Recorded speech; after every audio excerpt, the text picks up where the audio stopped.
अस्सलाम वालेकुम। आज की इस वीडियो में हम बात करेंगे एंटीवायरस के हवाले से। बेशुमार लोग ये सवाल करते हैं और उनके ज़हन में ये सवाल होता है कि उन्हें कौन सा एंटीवायरस इंस्टॉल करना चाहिए। तो मेरे पास विंडो 10 है और मैं विंडो 10 इस्तेमाल करता हूँ, तो इसके लिए मैं अमूमन लोगों को मशवरा यही देता हूँ कि वो कोई भी एंटीवायरस इस्तेमाल ना करें अनटिल अगर उन्हें कोई बहुत बड़ी मजबूरी हो, मतलब है कि वो कोई काम इस तरह का कर रहे हैं जहाँ पे बहुत ज़्यादा स्कैनिंग की ज़रूरत है, बार बार कोई डिवाइसेस लगाई जाती हैं साथ में कंप्यूटर के। तो अगर इस तरह का काम नहीं है, आप कोई पर्सनल कंप्यूटर इस्तेमाल कर रहे हैं या कभी कभार कोई दूसरे रोज़ाना कोई एक आध यूएसबी वगैरह लगाने से कोई मसला भी नहीं पड़ता, तो आप विंडोज़ का जो अपना एंटीवायरस होता है, विंडोज़ 10 की बात कर रहा हूँ मैं। विंडोज़ 10 के साथ आपको विंडोज़ डिफेंडर मिलता है। ये मैं अभी आपको खोल के दिखाता हूँ। ये एंटीवायरस साथ में आता है, विंडोज़ सिक्योरिटी ऊपर लिखा हुआ है, आप देख सकते हैं। तो ये विंडोज़ डिफेंडर, इसका नाम विंडोज़ डिफेंडर भी है, इसे विंडोज़ सिक्योरिटी भी कहा जाता है। तो ये एक बेहतरीन मैं अमूमन इसे इस्तेमाल करता हूँ और मैं इसके साथ स्कैनिंग भी करता हूँ, उसके साथ बेशुमार दीगर फंक्शंस भी करता हूँ और मुझे ये ना काफ़ी हद तक दूसरों से बेहतर लगता है। बेशुमार जो आप एंटीवायरस ख़रीदते हैं या क्रैक करते हैं उनसे बेहतर है। तो मैं आपको इसके चंद एक फ़ीचर्स बताता हूँ कि इसके फ़ीचर क्या क्या हैं। अगर आप विंडोज़ 10 इस्तेमाल कर रहे हैं तो क्यों सिर्फ आपको सिर्फ यही इसी की ज़रूरत है, आपको मज़ीद लंबे चौड़े एंटीवायरस की ज़रूरत नहीं है। तो सबसे पहले मैंने आपके सामने ये खोल दिया है। अमूमन ये होता है कि इंस्टॉल के बाद ये आपकी टास्क बार में या तो यहाँ पे मौजूद होता है या फिर आप ये देखें, मेरा ये पड़ा हुआ है, विंडो सिक्योरिटी लिखा हुआ है। तो इसे आप ओपन कर लें। तो ये इसकी मेन स्क्रीन है। इसमें जो इसके मेन 7 फंक्शन है वो आ रहे हैं: virus and threat protection, account protection, firewall and network protection, app and browser control, device security, device performance and health और फैमिली ऑप्शंस। तो सबसे जो ज़रूरी ऑप्शंस होते हैं वो दो ही होती हैं, वायरस एंड थ्रेड प्रोटेक्शन का और फायरवॉल एंड नेटवर्क प्रोटेक्शन का। फायरवॉल के बारे में किसी दिन मैं मज़ीद किसी दिन मैं बात कर दूंगा, आपको बताऊंगा कि फायरवॉल क्या होती है, इसका क्या इस्तेमाल होता है, आप इसको किस किस तरीके से इस्तेमाल कर सकते हैं। लेकिन आज हम इस वायरस एंड थ्रेड प्रोटेक्शन में जाते हैं। इसकी जो सेटिंग ऑप्शन है, इसको हम एक्सप्लोर करने की कोशिश करते हैं, इसमें क्या क्या है। मैं इसके ऊपर क्लिक करता हूँ। तो सबसे पहले मुझे ये 3 ऑप्शन दे रहा है ऊपर करंट थ्रेड्स में। क्विक स्कैन का ऑप्शन दे रहा है कि आप मैं क्विक स्कैन के ऊपर क्लिक करूंगा तो ये जल्दी जल्दी सी को स्कैन करेगा और उसकी ना मेजर मेजर फाइल्स को देखेगा क्या उसमें कोई एरर वगैरह का मसला मसाइल है या नहीं। तो ये स्कैन ऑप्शन में अगर मैं जाऊंगा तो इधर ये quick scan, full scan, custom scan, Windows defender, offline scan, ये 4 स्कैन के ऑप्शन दे रहा है। फुल स्कैन में नीचे उनके उन्होंने उसने बताए भी हुए हैं कि इसका मतलब क्या है। क्विक स्कैन में लिखा हुआ है check folders in your system where threads are commonly found. मतलब वो फोल्डर देखेगा जिनमें ज़्यादातर जो वायरसेस हैं वो पाए जाते हैं, सिर्फ उनको देखेगा और जल्दी जल्दी अपना स्कैन मुकम्मल करेगा। दूसरा ऑप्शन है फुल स्कैन का। Check all files and running programs on your hard disk, this scan could take longer than 1 hour. अमूमन लिखा होता है 1 आवर, लेकिन ये 2-2 3-3 घंटे भी ले जाता है। कस्टम स्कैन में आप कोई भी मखसूस अपनी ड्राइव स्कैन कर सकते हैं या इस तरह की चीज़ें। तो विंडो डिफेंडर स्कैन है वो इसके जो चंद एक और मखसूस चीज़ें वो स्कैन करता है। तो वापस जाते हैं, इसके बाद नीचे आता है virus and thread protection setting. तो इस सेटिंग में अगर आप जाएंगे तो ये 5-6 आ रही हैं। सबसे पहले आ रहा है रियल टाइम प्रोटेक्शन। अब होता है कि कुछ प्रोग्राम आप इंस्टॉल करना चाहते हैं, कोई प्रोग्राम एक्टिवेट करना चाहते हैं, तो आप एक्टिवेटर ऑन करते हैं तो ये एंटीवायरस उसी वक्त उस प्रोग्राम को पकड़ लेता है और उसे ख़त्म कर देता है। तो आप इसका रियल टाइम प्रोटेक्शन जो है इसे यहाँ से ऑफ़ कर सकते हैं। मैंने ऑफ़ कर दिया। अब ये उस तरीके से काम नहीं करेगा, बल्कि ये एंटीवायरस एक तरह से कह लें आप ऑफ़ हो गया है। नीचे भी यही 2 ऑप्शन है क्लाउड डिलीवर्ड प्रोटेक्शन का, इसे भी ऑफ कर लें, और automatic sample submission. Automatic sample submission का मतलब ये है कि कोई अगर इसको नया वायरस मिलेगा या कोई इस तरह की चीज़ मिलेगी जो नई होगी, इसके लिए वो इसको ऑनलाइन ऑटोमेटिकली माइक्रोसॉफ्ट की तरफ भेज देगा ताकि वो इसका एनालाइज कर सके और मुस्तकबिल में इसके मतलब कोई प्रोग्राम बना सके। तो ये टेम्पर प्रोटेक्शन आ रही है, prevents other from tampering with important security features. तो ये है कि आपके कंप्यूटर के चंद एक फंक्शन जो होते हैं जो उनको ये महफूज रखता है कि कोई बंदा उसे छेड़े ना, कोई प्रोग्राम ना उसे छेड़े। तो जो सबसे इसकी बेहतरीन मुझे चीज़ लगती है, जो कि मैं आजकल बहुत ज़्यादा इस्तेमाल कर रहा हूँ, वो है कंट्रोल्ड फोल्डर एक्सेस। अब आप में से बेशुमार लोग जानते होंगे कि पीछे कुछ अर्सा कबल और अब भी यही चीज़ चल रही है कि कुछ वायरसेस आए थे इस तरह के कि वो आपके कंप्यूटर में जितना डाटा होता था सबको करप्ट कर देते थे। और उसके साथ क्या होता था कि आपका मतलब MP4 की फाइल है तो उसके आगे एक नई एक्सटेंशन बन जाती थी, जैसे डॉट की KIRATOS केराटोस या इस तरह की बेशुमार। तो वो अब वो डाटा आप रिकवर नहीं कर सकते। अगर आपके पास किसी दूसरी हार्ड में वो डाटा नहीं पड़ा तो वो आपका डाटा ज़ाया हो गया। उसे आप अमूमन रैंसमवेयर कहते हैं। रैंसम इनक्रिप्ट किया जाता है, करप्ट नहीं, इनक्रिप्ट किया जाता है।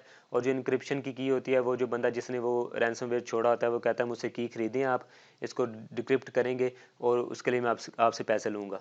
तो ये फिर बड़ा लंबा चौड़ा मसला होता है। अमूमन ये ज़्यादातर फ्रॉड होता है, आपका समझ डाटा ज़ाया हो जाता है।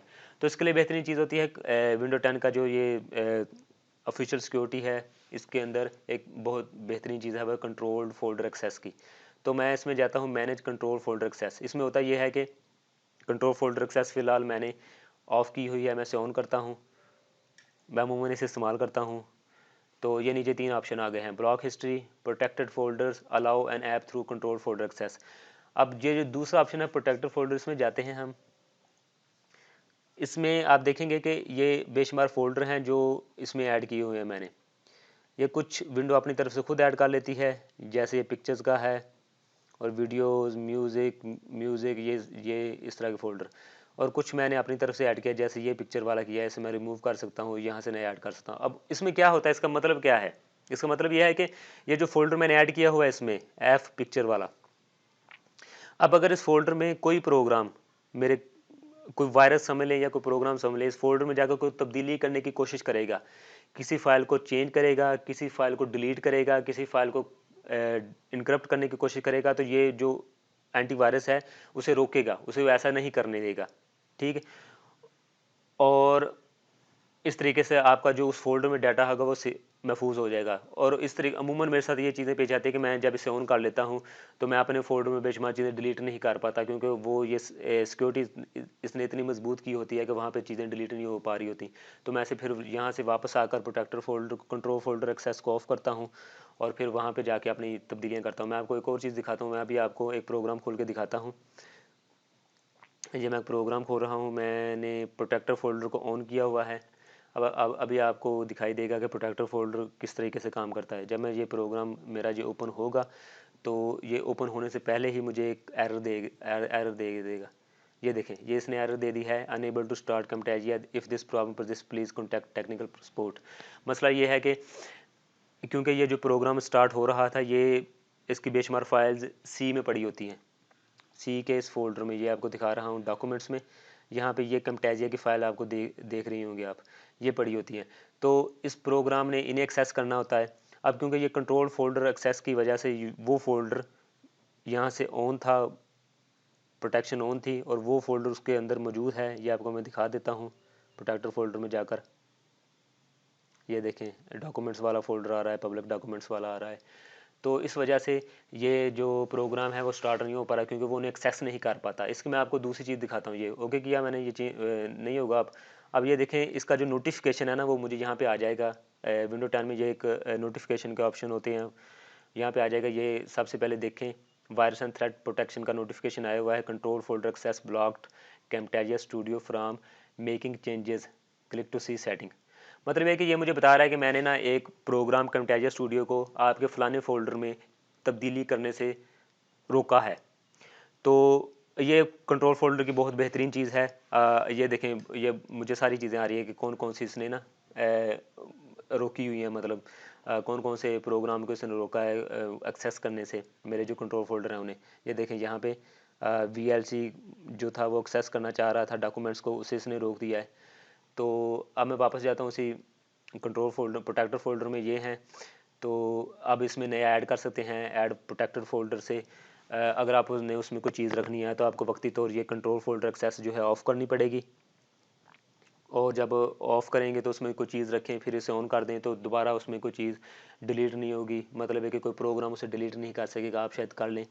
तो इसके अलावा ये नीचे ऑप्शन है allow an app through control folder access. मतलब कि जैसे मेरा वो कैमटेजिया स्टूडियो है, इसे ये एंटीवायरस उसे बंद कर रहा है, तो मैं यहाँ से उसे अलाउ कर दूंगा तो अब वो सिर्फ उसे अलाउ करेगा, वही वो जाकर उस फोल्डर को खोल सकता है, दूसरा नहीं खोल सकेगा। तो ये एक बेहतरीन फीचर है इसका, कंट्रोल फोल्डर एक्सेस ऊपर लिखा हुआ रैंसमवेयर प्रोटेक्शन का। तो मैं वापस जाता हूँ, आपको दोबारा दिखाता हूँ यह कहाँ पे है। ये आप दोबारा जाएंगे वायरस एंड थ्रेड प्रोटेक्शन में, उसके बाद जाएंगे आप manage virus and thread protection setting में जाएंगे, और ये नीचे आपको दिखाई देगा कंट्रोल फोल्डर एक्सेस। उसके अलावा नीचे आ रहा है एक्सक्लूजन, एक और ऑप्शन इसका। एक्सक्लूजन में क्या होता है कि कुछ फोल्डर जो है उसमें आपने क्रैक सॉफ्टवेयर रखे हुए हैं मिसाल के तौर पर, तो एंटीवायरस आपका है जो क्रैक को उसी वक्त अड़ा देता है। तो आप यहाँ पे वो फोल्डर जाकर एक्सक्लूजन में ऐड करेंगे। मेरे ये बेशुमार फोल्डर हैं जो मैंने उसमें ऐड किए हुए हैं, मतलब इस फोल्डर में मेरे इन फोल्डर्स में मेरे वो क्रैक सॉफ्टवेयर पड़े हुए हैं। तो जब अब होगा ये कि इससे मैंने एंटीवायरस को मैंने सिखा दिया है कि वो उस फोल्डर में नहीं जाना, आपने जो भी चीज़ें हैं उनको आपने नहीं छेड़ना। तो ये उनमें जो भी डाटा वगैरह पड़ा होता है, जो भी कोई अगर कोई इस तरह की चीज़ पड़ी है जो एंटीवायरस को अच्छी नहीं लग रही, तो उससे छेड़ेगा नहीं, बल्कि उसे वैसे ही छोड़ देगा, उसे डिलीट नहीं करेगा या उसे ख़त्म नहीं करेगा। तो ये यहाँ से आप ऐड करना चाहें तो फाइल कर सकते हैं, फोल्डर कर सकते हैं, फाइल टाइप कर सकते हैं, प्रोसेस कर सकते हैं, ये सारे ऑप्शन हैं इसके। तो ये वापस मैं जाता हूँ, इसके बाद ये नोटिफिकेशन है और नीचे प्राइवेसी सेटिंग आ रही हैं, ये डिफरेंट सेटिंग आप इसे कर सकते हैं। तो ये चंद एक इसकी मेन सेटिंग जो थी वो मैंने एक पहली बताई है। ये अपडेट में जाएंगे तो आप अपडेट का कर सकते हैं। अच्छा, मैं कंट्रोल फोल्डर का जो ऑप्शन था वो मैं यहाँ से गया था वायरस एंड थ्रेड प्रोटेक्शन में, वैसे ये यहाँ पे भी मौजूद है चौथे नंबर पर रैंसमवेयर प्रोटेक्शन में। मैं जहाँ पे जाऊँगा तो वही आप देखें दोबारा वापस आ जाता है। तो ये बाकी इसकी छोटी मोटी जो सेटिंग आ रही होती हैं जो आप देख सकते हैं। तो ये मैंने इसका एक फ़ीचर अभी आपको बताया है, ये मुझे ये जो रैंसमवेयर वाला फ़ीचर था ये मुझे बहुत पसंद था। इसके अलावा मैं किसी दिन नया ट्यूटोरियल बनाकर आपको फायरवॉल के बारे में बता दूंगा, और ये फायरवॉल को यूज़ कैसे करना है, इसका फंक्शन क्या होता है, ये मैं आपको बताऊँगा। और इसके अलावा ये ऐप एंड ब्राउज़र कंट्रोल है, ये क्या चीज़ है, कैसे आप ऐप्स को ब्लॉक कर सकते हैं, ओके कर सकते हैं, डिवाइस सिक्योरिटी है, ये भी एक मतलब ये सारी चीज़ें जो हैं वो किसी दूसरी वीडियो में बताऊंगा। उम्मीद है आपको ये ट्यूटोरियल पसंद आएगा। अगर आपको मज़ीद किसी चीज़ की मदद की ज़रूरत हो तो आप नीचे कमेंट में आगा कीजिए मुझे, मैं इंशाल्लाह वो भी आपको बताऊंगा। अगली वीडियो के लिए मुझे इजाज़त दीजिए। अल्लाह हाफिज़।